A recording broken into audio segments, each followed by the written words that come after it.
the body responds to stress by putting out another hormone called cortisol to deal with the stress. And the first thing cortisol does, it also raises sugar levels to deal with the stress. So now while people are lying in bed at night, they're putting out two hormones that raise sugar. And the whole thing about sugar is that it doesn't matter whether you're eating sugar or making it. If you don't burn it up, the body takes all this sugar and puts it into your fat cells for storage as fat. And I am convinced that excess adrenaline is probably the number one cause of weight gain, and nobody ever talks about it. This is the Made for Living Well podcast, hosted by Alexa Sherm, the place to create a life well lived.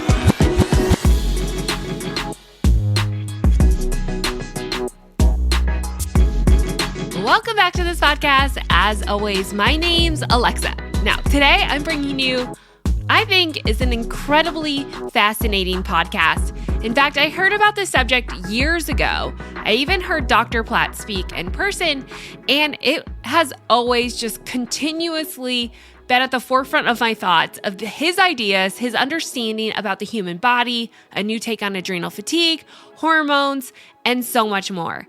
I think you're really going to like what this podcast has to say, and I hope it opens up the door to new possibilities and what it takes to live healthy. Now, of course, this is the place where I believe you were made for living well, which means health is inside of you. You have what you need. You just need to learn how to live it out.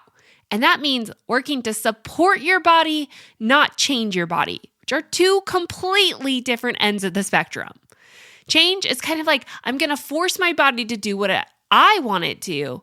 And supporting your body is the opposite end that says, I'm going to trust my body knows what it needs to do, and I'm just here to help it along that path. Now, ironically, I think if we go with the support end of the spectrum, you're actually going to create the change you've always been looking for, but without the work. Now, like I mentioned, today we're going to dive more into that. We're specifically going to talk about adrenaline dominance, which is a huge issue in our world and in so many people's lives. It's definitely an issue that I've worked through in the last few years, and I found so many benefits from, which is, again, why I wanted to have Dr. Platt on the show today. Now, Dr. Platt is a world-renowned pioneer in effective dose progesterone, adrenaline dominance, and bioidentical hormone.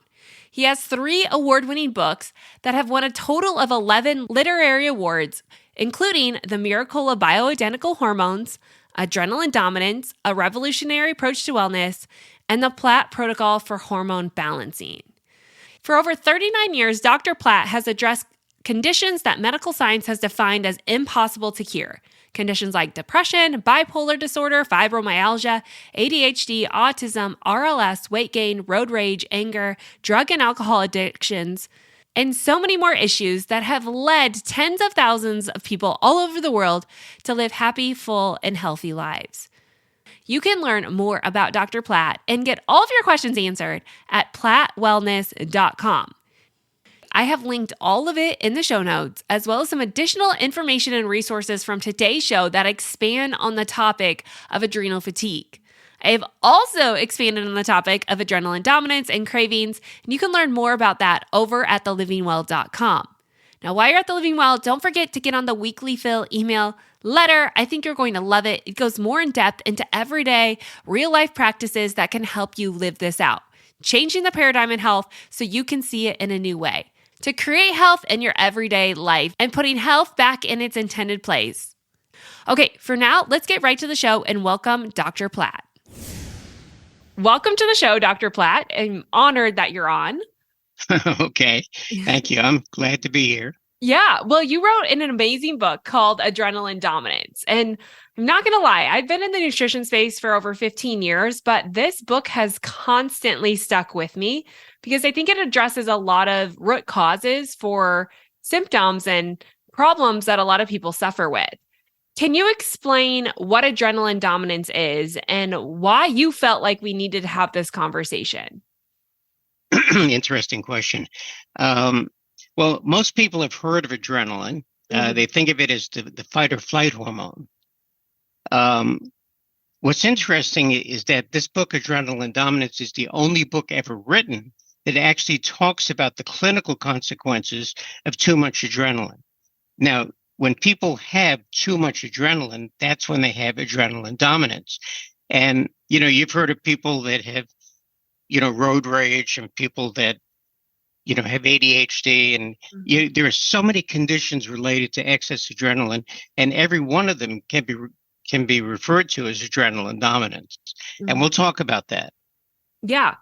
I mean, like you mentioned, there's a lot of issues associated with adrenaline dominance, but adrenaline is a very natural substance, even necessary inside of our body. Can you tell us, like, when a good thing turns bad? Well, adrenaline is a hormone. It's also a neurotransmitter. And as most people, think of it, they think of it as the fight or flight hormone, because when people are in danger, the body pours out adrenaline. And what it does, it gets the body ready to either fight the danger or to run away from it. But that's actually a very rare reason why the body releases adrenaline. What most people do not realize, that the body actually releases adrenaline throughout the day and throughout the night. And the reason for that is something that most people don't realize, is that the brain uses more sugar than any other tissue in the body. And anytime the body detects that the brain is running out of glucose, which is sugar, it puts out adrenaline to raise glucose levels. So the primary function of adrenaline is to raise sugar for the brain. And this goes on every day, and in some people more than others. And and a lot of it depends on how much you use your brain.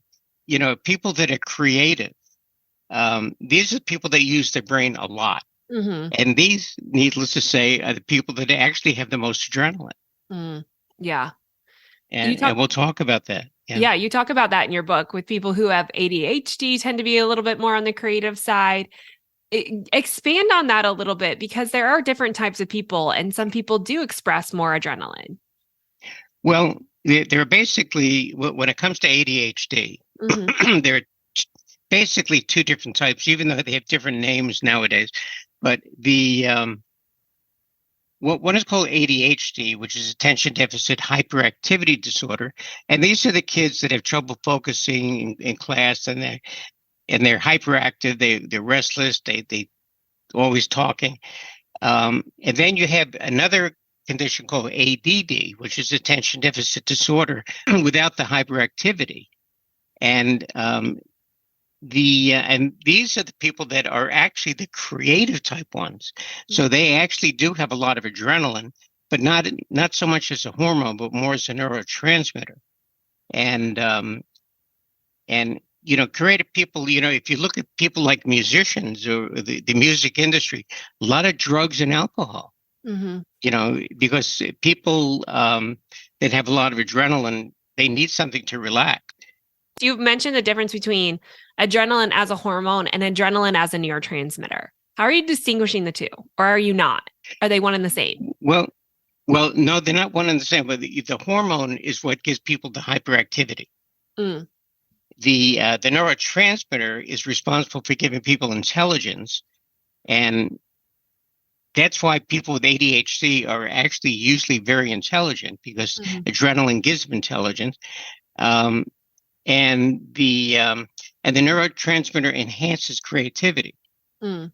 So one gives the energy, the other gives the activity. Yeah. So they do work together. They do. Yeah. But there could be a problem with that too. Like you said, when you have too much adrenaline, then you can't calm yourself down. But adrenaline can also be addictive, right? Like we hear of adrenaline junkies that seek out adrenaline to experience that high. What is the addiction? I mean, is adrenaline the root of all addiction, on either side of needing the high or looking to come off the high? Well, now we're talking about two different addictions. People may be addicted to the excitement and getting involved with dangerous type sports or whatever. But when people have a lot of adrenaline, it makes them anxious and angry and whatever, and they need something to relax. And so they get addicted to drugs and alcohol, again, just to chill out. So there are different types of addictions. but they're both caused by excess adrenaline. Mm-hmm. Yeah. When you mentioned in the first question that I asked about how adrenaline releases glucose for your brain, which obviously would have an impact on your blood sugar. We're kind of living in a world where everyone's looking to control their blood sugar or maybe even pushing into this ketone diet. Where does this adrenaline aspect fall on that category of what kind of lifestyle are we looking for to help maintain or regulate adrenaline? Okay, well, the thing about adrenaline, remember, its main function is to raise sugar levels for the brain. Right. And it doesn't matter whether people are eating sugar or if the body's making sugar. When sugar levels go up, the body releases insulin.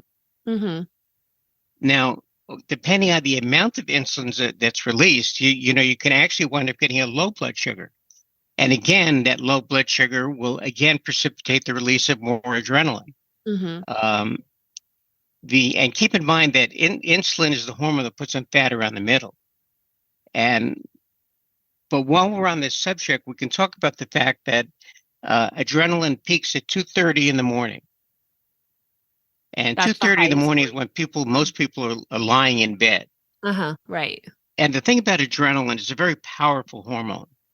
That's where, rage comes from. Yeah. So when the body releases adrenaline, it creates stress to the body. The body responds to stress by putting out another hormone called cortisol to deal with the stress. And the first thing cortisol does, it also raises sugar levels to deal with the stress. So now while people are lying in bed at night, they're putting out two hormones that raise sugar. And the whole thing about sugar is that it doesn't matter whether you're eating sugar or making it. If you don't burn it up, the body takes all this sugar and puts it into your fat cells for storage as fat. And I am convinced that excess adrenaline is probably the number one cause of weight gain, and nobody ever talks about it. And what's happening is that people are actually putting on weight while they're sleeping. Mm-hmm. So all those people that are dieting and exercising, whatever, and either can't lose weight or actually gain weight, it's because they're putting on weight while they're sleeping. Yeah. And that's what no one wants to hear, because we often, pass blame on food or our diet, but really there's a deeper cause, which is the adrenaline release. Well, it's certainly a cause that people should be aware of. Mm-hmm. What causes in someone's life, what causes an excess of adrenaline? Well, that's simple. It's genetic, always genetic. If somebody has a lot of adrenaline, that means one or both parents had a lot of adrenaline. Mm-hmm. But can adrenaline dominance, from your book, it can look like, in some cases, weight loss too, and weight gain. If people use adrenaline to be hyperactive, they can actually lose weight. Mm-hmm. But usually, and when people are hyperactive and they're not gaining weight, they're not losing, and they're also creative. These are what I call the mixed type ADHDs. Mm. And the heads of every major corporation, I suspect, have two different types of ADHD. Certainly, the head of Microsoft, Bill Gates, and Steve Jobs were classic examples of people with two different types of ADHD. And this is why they were so successful. Is it necessary to control the ADHD? Is it necessary to control the adrenaline? Or is it so helpful that you have to learn how to just, I don't want to say live with it, but use it to your advantage? Well, yes. When it comes to managing or treating excess adrenaline, you're in control. Mm-hmm. And what'll happen, you can keep as much adrenaline as you need for the creativity and for the for the energy and whatever. That's what's nice about knowing how to manage adrenaline. Mm-hmm. You can get all the benefits without the downside to it. Yeah. Now, in your book, you talked about the good, the bad, and the ugly of adrenaline dominance. Can you fill us in some of those categories, just to broaden the scope to recognize how many things adrenaline is affecting? Well, the only condition I put in the good category is actually ADHD. Yeah. And I know that surprises people, but But the fact is that the most intelligent, successful, creative people in the world have ADHD. So, so on paper, it doesn't sound bad. Mhm. And the thing is that you can actually get rid of ADHD in 24 hours. But there are a number of other conditions that I felt to be incurable. And these I put into the ugly category. Yeah. Maybe some of your listeners have had to deal with a baby with colic. Mhm. And all night long, the baby's crying. But you can actually get rid of colic in about 3 to 5 minutes because that's caused by adrenaline. Mhm. And bedwetting in children is considered to be incurable. And that's also, you can get rid of in 24 hours. ADHD, as I mentioned, you can get rid of in 24 hours. Fibromyalgia, Mhm. again, considered incurable. Other conditions like PMDD, premenstrual dysphoric disorder, is considered incurable. Hyperemesis gravidarum, women who vomit throughout their entire pregnancy, again, considered incurable, also caused by adrenaline. The cyclical vomiting syndrome, which these are kids that start vomiting, they can't stop, they wind up being hospitalized. Again, considered incurable. Road rage is considered incurable. I mean, there are so many conditions, and these are all in the ugly category. And then bad, in the bad category is just people that have problems with excess adrenaline, but not the ones that are considered incurable. Yeah.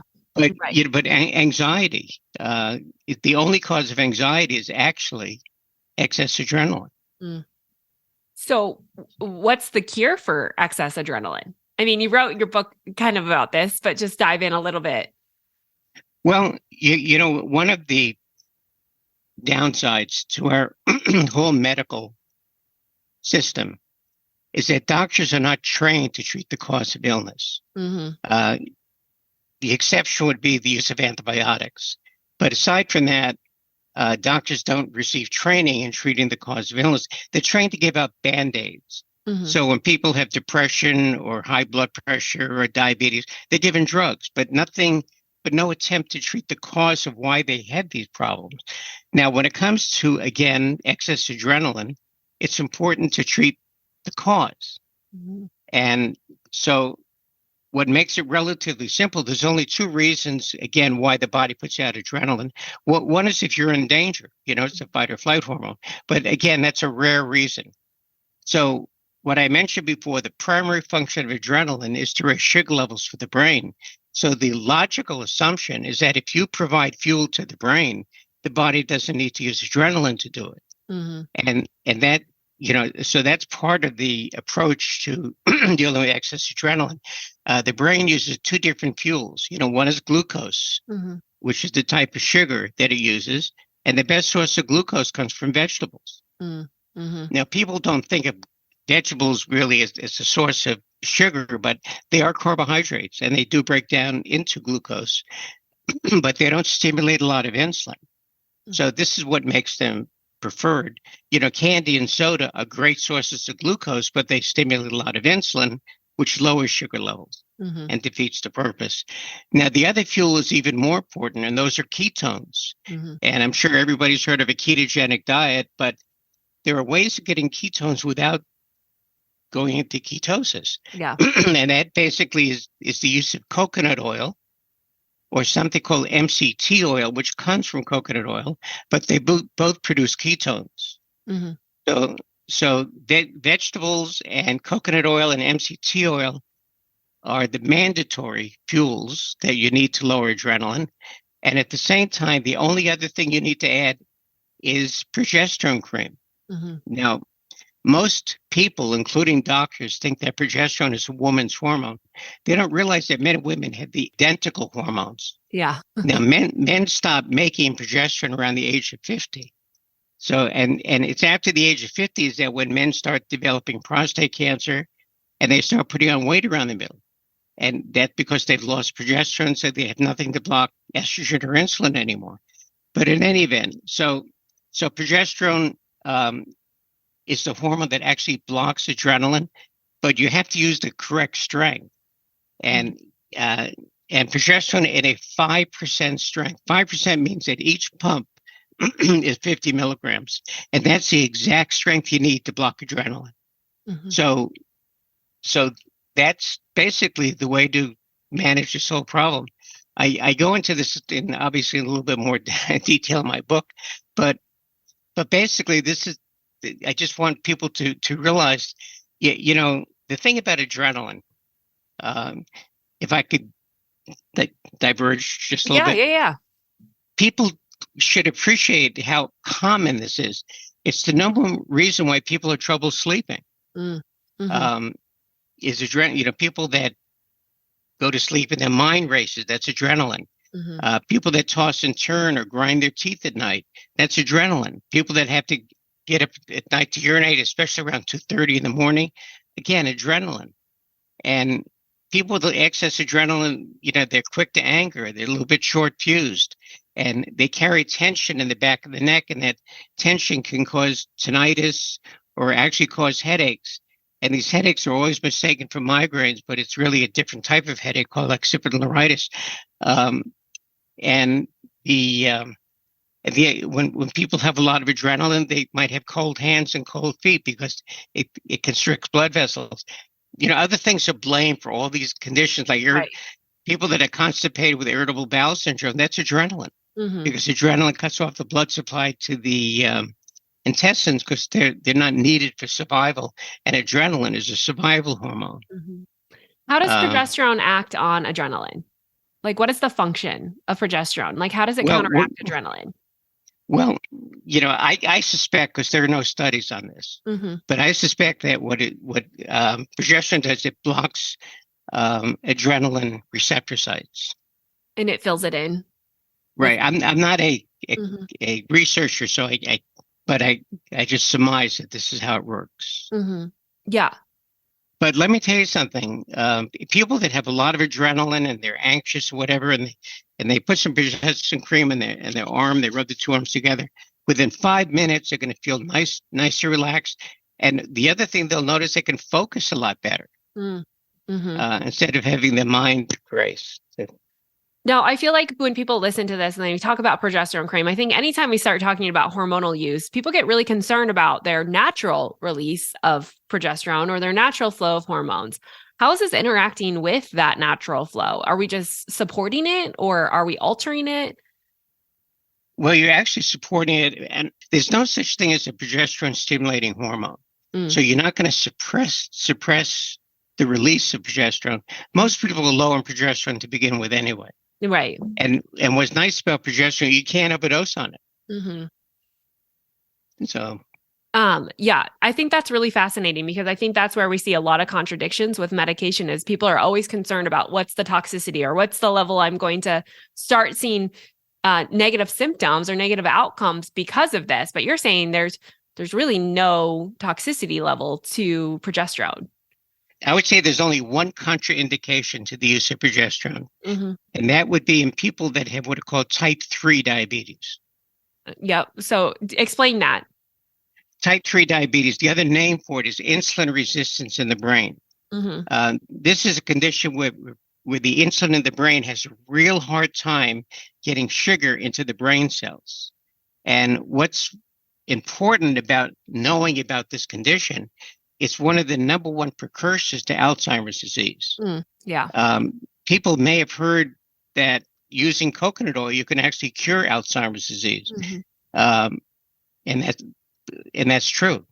And the reason for that, the coconut oil provides the MCT, which is the other fuel the brain needs. So when people can't get the glucose that the brain needs, they get the ketones. Now, they don't have a test for type 3 diabetes. However, if somebody has type 3 diabetes and they don't know it and they use progesterone cream, they're going to get an immediate release of adrenaline. Because, and the reason for that is that one of the benefits of progesterone is that it actually creates some degree of what's called insulin resistance. Now, this is a benefit because it prevents people from getting sleepy in the afternoon when insulin peaks, and it prevents people from getting sleepy when they're driving. Mm-hmm. and which is a really good benefit. But if people already have insulin resistance to begin with, and they use progesterone to get more insulin resistance, it's even harder for the insulin to get glucose into the brain, and the body puts out even more adrenaline immediately in response to that. Mm-hmm. So if people use progesterone and get an outpouring of adrenaline, they need to be concerned that, again, either they don't have fuel in the brain, Mm-hmm. which means they're not eating vegetables or using coconut oil and MCT oil, or they have insulin resistance in the brain through diabetes. So, I mean, the keto diet is all the rage. Do you find that there's any benefit to doing that, or it's simply just a matter of you need glucose or you need ketones? Well, I don't recommend to people that they do the keto diet because it's a very difficult diet to accomplish. Right. And the problem with the keto diet is that people don't use vegetables. Mm-hmm. And so the brain isn't really getting glucose. There's no question it's getting the ketones, but the brain also needs the glucose. Mm-hmm. So I feel it's easier just to use coconut oil and MCT oil to get the ketones and continue with the vegetables. Right. I totally agree with that. Now, I want to go back to the use of progesterone cream. So after I learned about your work and started studying it, I had a daughter who had cyclical vomiting, and I was really nervous to start using it because she's a child, and like you start to think about all these things, but we did start using it, and it has, I mean, I would say cured her to some degree. I don't even feel like I need to continue to use it. So is that something you find with progesterone? Like once you start using it, do you feel like it's a forever thing, or do you feel like it's a temporary fix as your body almost re-regulates itself? Or do you think it's forever? Your daughter will always have the propensity to put out a lot of adrenaline. Right. But so if she could get acclimated to eating correct, eating the vegetables and using the coconut, then she may not ever have a problem again. Mm-hmm. And she may not even need the progesterone, but the eating correctly is more important than the cream is. Yeah. Oh, so the cream is more like a supplement, like all other supplements, right? It's there to back up what you should already be doing with your diet. Yes. Mm-hmm. She can't hurt herself with the progesterone, which is nice. Yeah, that is nice. And it's really hard to understand because when we look at estrogen or testosterone, those are very different than a progesterone, correct? Yes. By the way, is your daughter very creative? She is. She's very creative. Yes. Yeah. She definitely has a propensity to be a little bit on the thinner side, a little bit of a failure to thrive in that, the weight category. She had a lot of vomiting, car sickness, and that all has gotten significantly better. Well, I'm glad to hear that. Yeah. Oh. But like I said, going back to that, there's a lot of arguments on the other side with testosterone and estrogen. And once you start using those, but those are not the same thing as progesterone. Absolutely not. Those do have downsides to them. Now, there are other natural progesterone cream supplements. You're talking more about a bioidentical version of progesterone. I am. Can you explain the difference? Because I do see people who are trying to use kind of these natural progesterone creams, but that's different. Well, most creams, if it says bioidentical, they have to be bioidentical. Mm-hmm. The ones that they need to be concerned about, a couple of things. First of all, they never want to use an oral progesterone, and yet 90% of the progesterone that's prescribed today is oral. Why is that? Because doctors have no training in hormone. But why not use oral? Oh, because it's going through the GI tract, and 90% of it will be going through the liver that converts it into a different hormone called allopregnanolone. And so oral progesterone is not progesterone. And I never recommend it ever. I've never had a patient that I can't tell people what it does, but it does not do what progesterone is supposed to do. So I wouldn't rely on it. The other progesterone they need to be concerned about are synthetic progestins called progestins, like Provera, and these have all the same side effects as estrogen. And when you hear about cancer and progesterone, it's the synthetic progestins that they have to be concerned about. Bioidentical progesterone actually causes apoptosis of breast cancer cells. In other words, it kills breast cancer cells. So even though when women have breast cancer and they check to see if it's progesterone receptor site positive and estrogen receptor site positive, if it's progesterone receptor site positive, that's actually good, because the progesterone will go there and help kill the breast cancer cells. But doctors will see that and not give progesterone because they don't know that progesterone kills breast cancer cells. I'm just saying it's the way it is. Yeah. No, this is really good. So if we circle back around and just come back to understand again, how do you tell if you're someone that needs to take a progesterone cream versus just diet, or maybe you don't have this genetic trait at all? Well, if somebody has problems with excess adrenaline, diet alone is not going to do it. They're going to need the progesterone cream. Just to give you an idea, I had a 47-year-old gentleman that came in to see me, and the reason he came in to see me is that every morning he would wake up and vomit. And the only thing that will cause that is excess adrenaline. And he had severe fibromyalgia, which is not surprising. And so I put some progesterone cream on his forearm, and we started talking again. And after about 5 minutes, he leaned back in his chair and he looked at me and he said, "Doc, in my entire life, I have never felt this good." That's after 5 minutes. So it's an important hormone. And it's a natural antidepressant. Women that have what's called PMDD, premenstrual dysphoric disorder. If your listeners not aware of this, these are the women that for 10 days out of the month, nobody can live with them because they have severe anger issues and mood swings. And they don't know what causes it. They treat it with antidepressant. But again, it's caused by excess adrenaline. Or women that are postpartum, they get postpartum depression. That's solely due to a drop in progesterone, from when they were pregnant. It's not hard to get people well. You just have to treat the reason why they're not well. Right. I need to say a couple of things. I tell people to avoid saliva tests.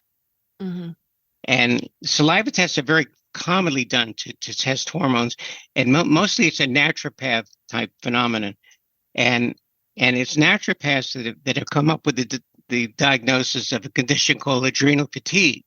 And adrenal fatigue is entirely based on they're getting low levels of cortisol in saliva, and when they see that, they diagnose adrenal fatigue.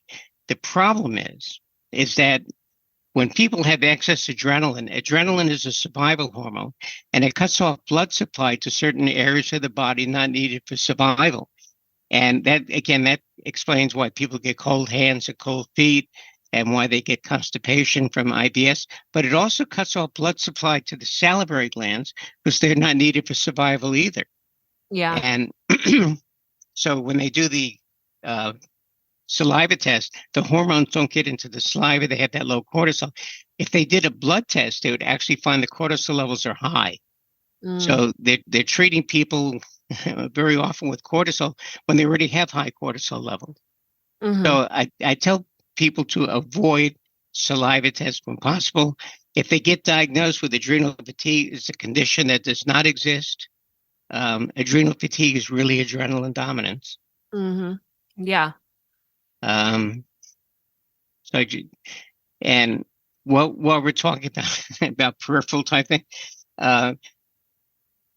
some people have dogs that have what's called separation anxiety, which is another condition caused by excess adrenaline. So you can actually put progesterone cream in the dog's ear. And in about 30 seconds, or a minute, their separation anxiety is gone. Yeah. And these are the dogs that are afraid of thunder and afraid of firecrackers. You can do the same thing. So when we look at using a progesterone cream to help with adrenaline dominance, how often, and I know there's specific places that it's better to add a cream than other places on your body.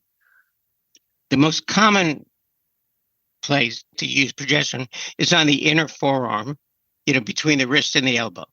Yeah. And people can use this every day. Mm-hmm. What I do suggest is that when they take a bath or a shower, to use a loofah sponge and scrub the area to get the cream out of the pores. But you don't have to worry about the receptor sites. And then another good place, usually when people have a lot of adrenaline, they carry a lot of tension in the back of their neck. And that's another good place to put progesterone cream. If people have what's called restless leg syndrome, which again is caused by adrenaline, they need to put the cream on top of the thighs and massage it into the thighs. It'll go away in about 30 seconds. People that get cramps in their calves and their feet, which is also adrenaline, they massage the cream into the cramp, and some of these cramps could be severe. Severe. And the cramps should go away in about 3 minutes. Wow. So, how long does it act inside the body? Well, it's actually in the bloodstream for about 6 minutes. So not long. No, because it attaches to so many receptor sites. Mm-hmm. Now, once it's attached to receptor site, that's when it does its job. Mm-hmm. So it can last for a couple of hours attached to the receptor site, but it's not in the bloodstream very long. So you need to use this multiple times a day. Well, yes. What's nice about progesterone, you cannot overdose on it. Mm-hmm. You could use it actually 30 times a day. You'll run out of it, but you won't overdose on it. Usually I start people with 4 times a day if they have a lot of adrenaline. And then as they're eating correctly, their adrenaline level will drop and they cut it down to twice a day. Mm-hmm. Yeah. And then you can just maintain there. Yeah. In the morning or at night? Well, yeah, you have to remember, adrenaline peaks 2:30 in the morning. In the morning, yeah. So I actually recommend that people eat something before going to sleep, because the brain literally runs out of fuel around 2:30 in the morning. That's why adrenaline comes out. Mm-hmm. And so some leftover vegetables is always good, and some progesterone cream right before that. And they should sleep throughout the whole night. A side dish that I recommend sometimes is some sweet potatoes that have been sliced up and fried in coconut oil. Oh, yeah. That way you get both nutrients. Mm-hmm. So how did you end up discovering progesterone and adrenaline? Like, where did this start? I started getting involved with hormones after my mother died of breast cancer at the age of 61. Mm-hmm. And right after she died, I realized that I had inherited her hormones. Remember, men and women have the same hormones. Yeah. And the breast cancer, I knew she was low in progesterone. She had a belly on her, the only place, and the only thing that puts on fat around the middle is insulin. So I was thinking, well, maybe there's a connection between progesterone and insulin. And at that time, I used to have to slap my face when I was driving, trying to keep my eyes open. And so I knew that I was putting out a lot of insulin. So I started using progesterone cream. And from that day, I never got sleepy in a car after that, ever. So that got me very interested in hormones. And I tried to learn as much as I could. I opened up a clinic and, dealing with bioidentical hormones. And what was nice is that I usually spent about 2 hours with each patient. Mm-hmm. And, so I was able to see people before and after they started getting on hormones. And that's how I learned about hormones. And I saw some kind of connection between a lot of them because they had a lot of symptoms like trouble sleeping. They had some anger issues. And I sort of determined that the only thing that could explain all these different symptoms would be adrenaline. And that's when I started looking at adrenaline. Women that are pregnant and they have a baby that does a lot of kicking in the womb, that's adrenaline. But these are the babies or the fetuses that will wind up having colic when they're born. Mhm. And colic is purely adrenaline. And Mhm. so I just started looking for things that, about adrenaline. And so I decided to write a book. But what's interesting is that why hasn't somebody else, you know, commented or studied adrenaline? Right. It's so pervasive, is it, for different Uh, conditions? I Why don't. do you think we aren't studying it? Well, it could be. Drug companies control our whole medical system, Mhm. and drug companies, they control the medical boards, they control the FDA, they control what doctors learn in medical school. Mhm. And drug companies have no interest in people being healthy. The last thing Mhm. they want. So anything that with doctors learn how to treat the cause of illness, they will try to prevent that from happening. So Yeah. I could see why they wouldn't want doctors to learn about adrenaline. Mhm. Uh, Because it so, makes it an easy fix. well, they went, the medical board went after me, and I've never harmed a patient. They never got a complaint from a patient, but they had complaints from doctors about me that I was taking their patients off their drugs, which I did do, because when Mhm. you treat the cause of illness, they don't need drugs. Mhm. But the medical boards are funded by drug companies, so they went after me. Right.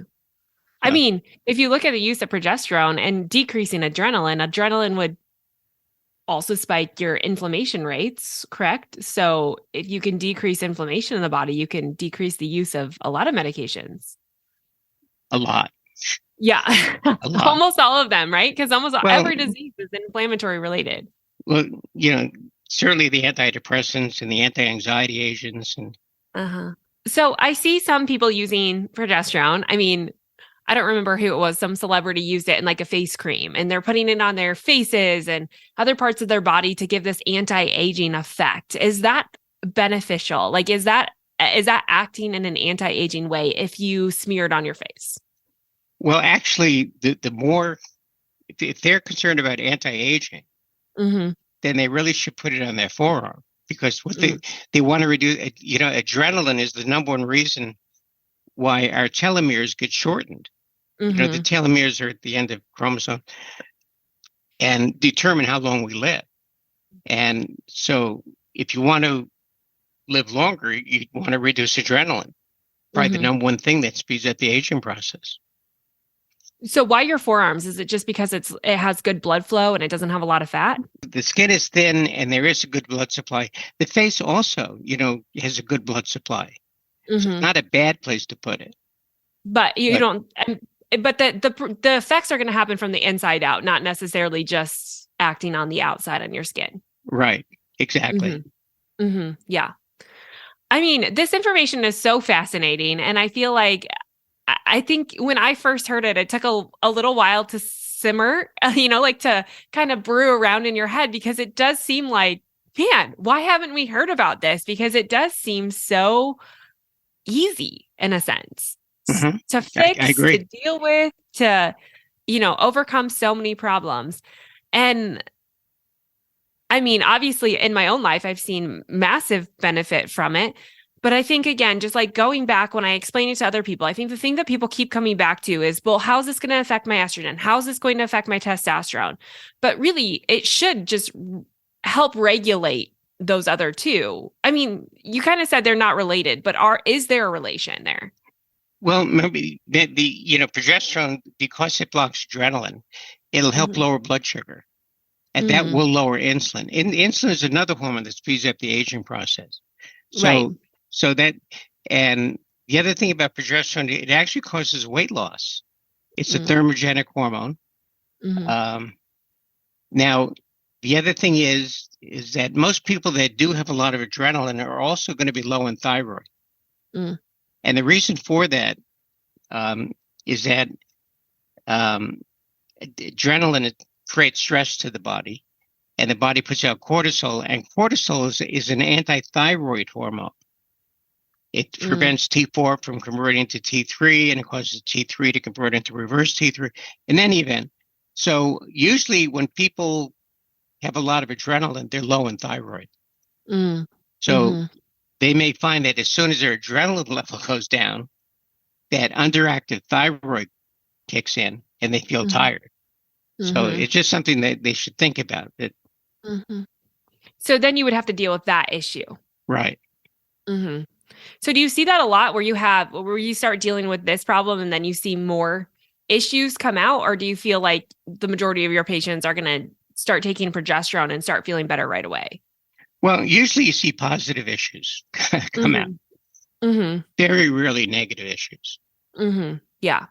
But again, it's all uncovering that. So when you see someone start progesterone cream, what are a few things that you know that people have experienced, that you have seen in your practice? Like, these are some of the things that we have seen drastic changes in.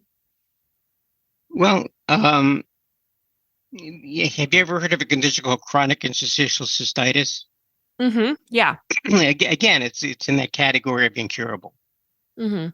And I remember some gal came to see me, and she'd been to doctors all over the world to have this condition fixed.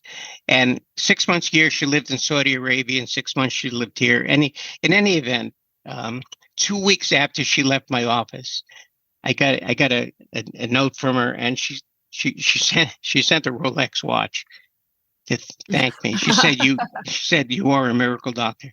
Let me tell you something. It's very rewarding to get people well again. And I get that all the time. People that, just thank me, changing their lives. But it's not hard to get people well. You just, like I say, just need to treat the reason why they're not well. Yeah.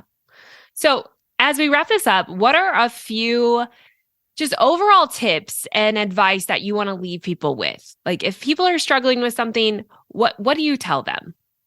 Well, it's just that, people need to become what's called proactive about their health. They can't rely on a medical system that has no interest in their being healthy. I hate to say that, but they go to their doctors, they get checkups, they complain about this, but they really need to learn more about how their own body functions. I've written 2 books. One is called Adrenaline Dominance. The other book is called The Miracle of Bioidentical Hormones. And I talk about a lot of conditions that people get that are felt incurable, and how well they do just by getting the hormones back in balance. Even something as simple as asthma. Usually just using progesterone gets rid of asthma. And have you ever heard of stress incontinence in women? Yeah.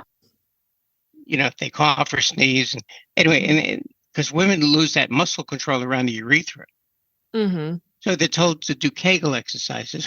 Well, you can Kegel 24 hours a day without testosterone. Right. You're not going to build any muscle. So my book talks about it, how to, use testosterone to treat that. And in 3 to 6 days, it's gone. And then they have another incontinence called urgency incontinence, where women are running to the bathroom, but they can't hold it, and they get a little bit of leakage. And again, that's caused by adrenaline.